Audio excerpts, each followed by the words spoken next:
Amigo Brothers, Piri Thomas.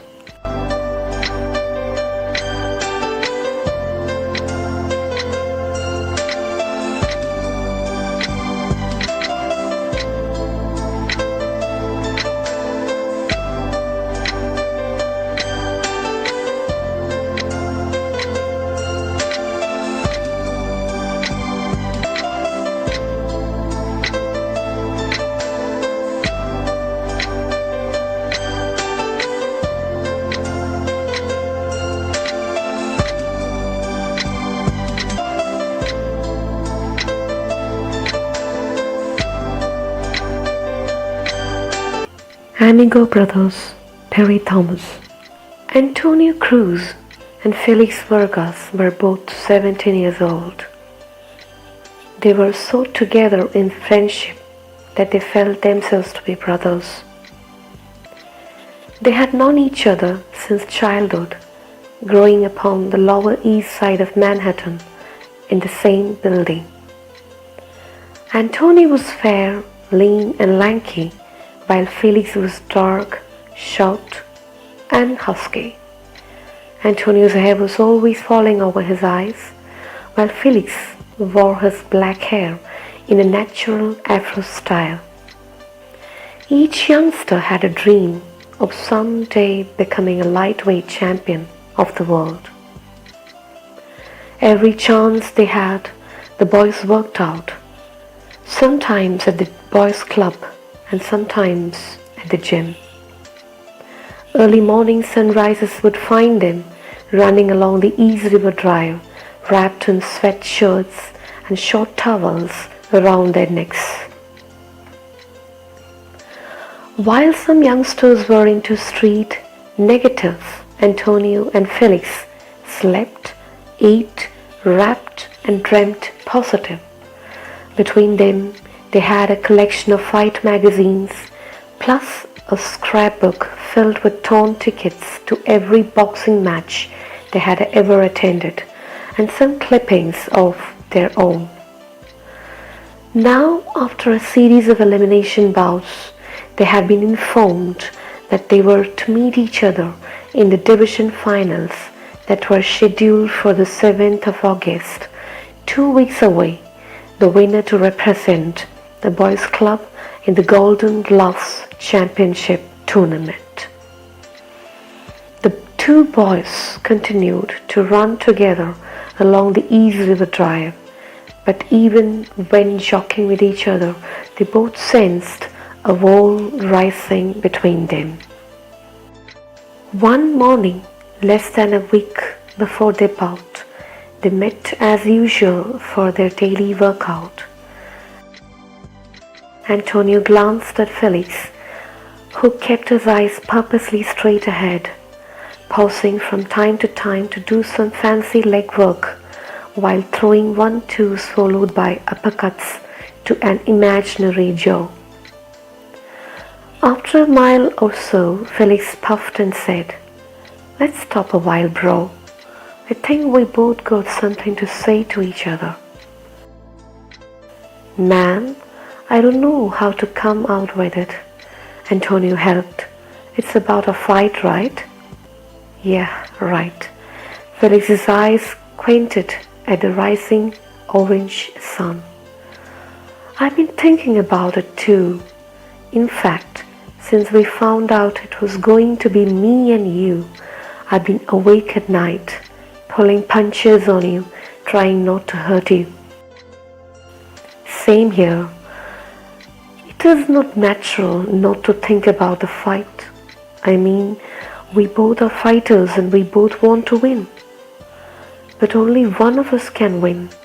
There are no draws in the eliminations." Felix tapped Antonio gently on the shoulder. "I don't mean to sound like I'm bragging, bro, but I want to win fair and square." Antonio nodded quietly. "Yeah, we both know that in the ring the better man wins. It's fair, Tony, when we get into the ring. It's got to be like we never met. We got to be like two heavy strangers that want the same thing and only one can have it You understand? I know, Tony smiled. No pulling punches. We go all the way. Yeah, that's right.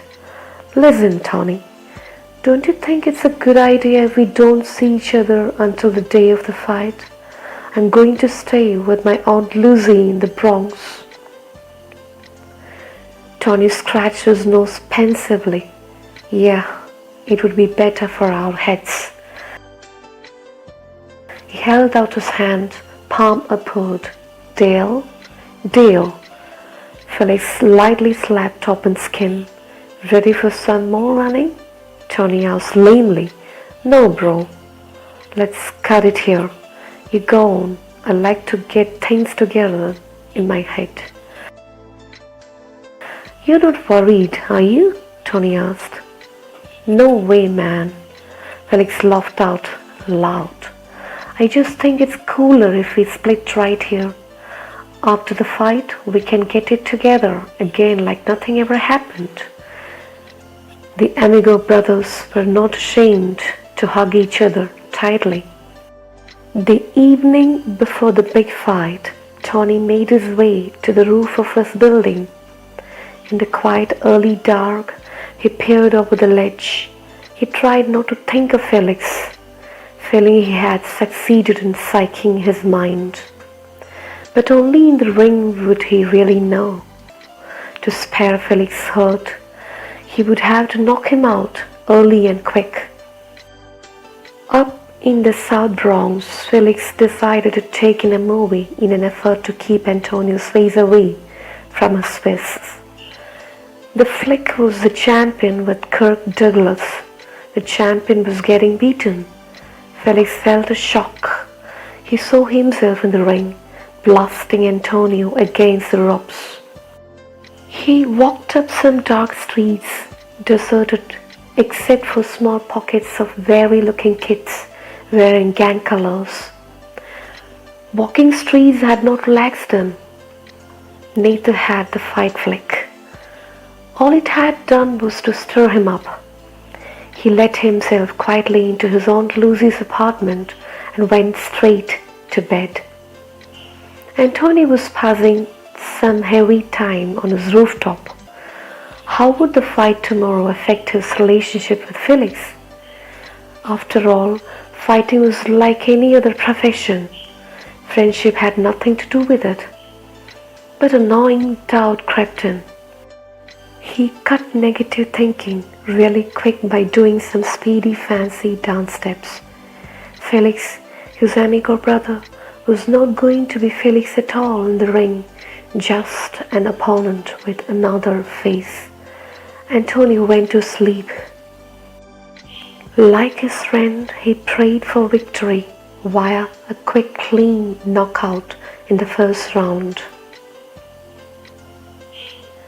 Large posters plastered all over the walls of local shops announced the fight between Antonio Cruz and Felix Vargas as a main bout.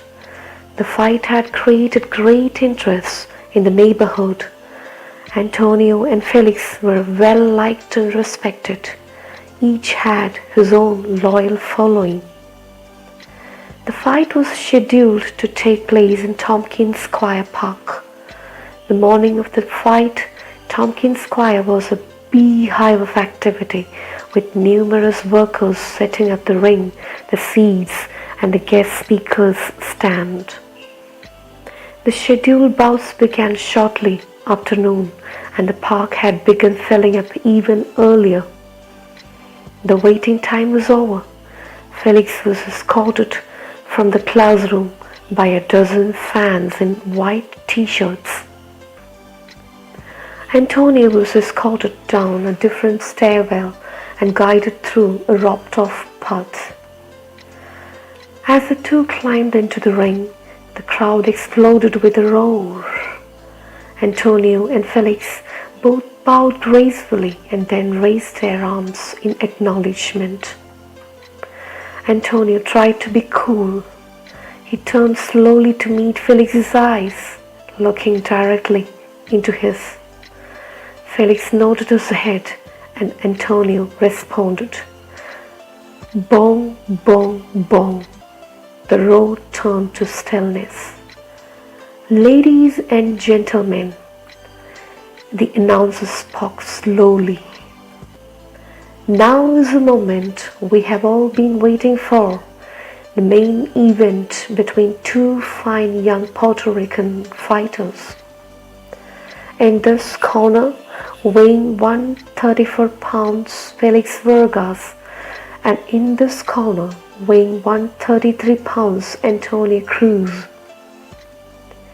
The winner will represent the boys' club in the Tournament of Champions, the Golden Gloves. There will be no draw. May the best man win. The cheering of the crowd shook the window panes of the old buildings surrounding Tompkins Square Park. At the center of the ring, the referee was giving instructions to the youngsters. Keep your punches up, no low blows, no punching on the back of the head, keep your heads up, understand? Let's have a clean fight. Now shake hands and come out fighting. Both youngsters touched gloves and nodded. They turned and danced quickly to their corners. Bong, bong, round one. Felix and Antonio turned and faced each other squarely in a fighting pose. Felix wasted no time. He came in fast, head low, half hunched toward his right shoulder and lashed out with a straight left. He missed a right cross as Antonio slipped the punch and countered with three lefts that snapped Felix's head back, sending a mild shock coursing through him. If Felix had any small doubt about their friendship affecting their fight, it was being neatly dispelled. Antonio's left hand was like a piston, pumping jabs one right after another with seeming ease. Felix bobbed and weaved and never stopped pouring in. He knew that at long range he was at a disadvantage. Antonio had too much reach on him. Only by coming in close could Felix hope to achieve the dreamed of knockout. Antonio knew the dynamite that was stored in his Amigo brother's fist. He ducked a short right and missed a left hook. Felix trapped him against the ropes just long enough to pour some punishing rights and lefts to Antonio's heart midsection. Antonio slipped away from Felix, crashing two lefts to his head, which set Felix's right ear ringing. Felix walked briskly back to his corner. Antonio gracefully danced his way toward his stool. Bong, bong, round two. Felix was off his stool and rushed to Antonio like a bull, sending a hard right to his head. Antonio, hurt, sent back a blurring barrage of lefts and rights that only meant pain to Felix. Felix bobbed and weaved, occasionally punching his two gloves together. Antonio waited for the rush that was sure to come. Felix closed in and feinted with his left shoulder and threw a right instead. Rights to the body, lefts to the head. Neither fighter was giving an inch. Suddenly, a short right caught Antonio squarely on the chin. His long legs turned to jelly and his arms flailed out desperately. Felix, grunting like a bull, threw wild punches from every direction. Antonio, groggy, bobbed and weaved, evading most of the blows. Suddenly his head cleared. His left flashed out and hard and straight, catching Felix on the bridge of his nose. In a fog, Felix heard the roaring of the crowd, who seemed to have gone insane. His head cleared to hear the bell sound at the end of the round. His trainer sat him down on the stool. In his corner, Antonio was doing what all fighters do when they are hurt. They sit and smile at everyone. The referee signaled the ring doctor to check the fighters out. He did so and then gave his okay. The cold water sponges brought clarity to both Amigo brothers. They were rubbed until their circulation ran free. Bong! Round 3, the final round. Up to now it had been tic-tac-toe, pretty much even, but everyone knew there could be no draw and that this round would decide the winner. This time, to Felix's surprise, it was Antonio who came out fast, charging across the ring. Felix braced himself but could not ward off the barrage of punches. Felix tapped his gloves and commenced his attack anew. Antonio, throwing boxes caution to the winds, jumped in to meet him. Both pounded away. Neither gave an inch and neither fell to the canvas. They fought toe to toe. The sounds of their blows were loud in contrast to the silence of a crowd gone completely mute. The referee was stunned by their savagery. Bong, bong, bong. The bell sounded over and over again. Felix and Antonio were past hearing. Their blows continued to pound on each other like hailstones. Finally, the referee and the two trainers tried Felix and Antonio apart. Cold water was poured over them to bring them back to their senses. They looked around and then rushed toward each other. A cry of alarm surged through Tompkins Square Park. Was this a fight to the death instead of a boxing match? The fear soon gave way to wave upon wave of cheering as the two amigos embraced. No matter what the decision, they knew they would always be champions to each other. Bong, bong, bong. Ladies and gentlemen, the winner and representative to the Golden Gloves Tournament of Champions is... The announcer turned to point to the winner and found himself alone. Arm in arm, the champions had already left the ring.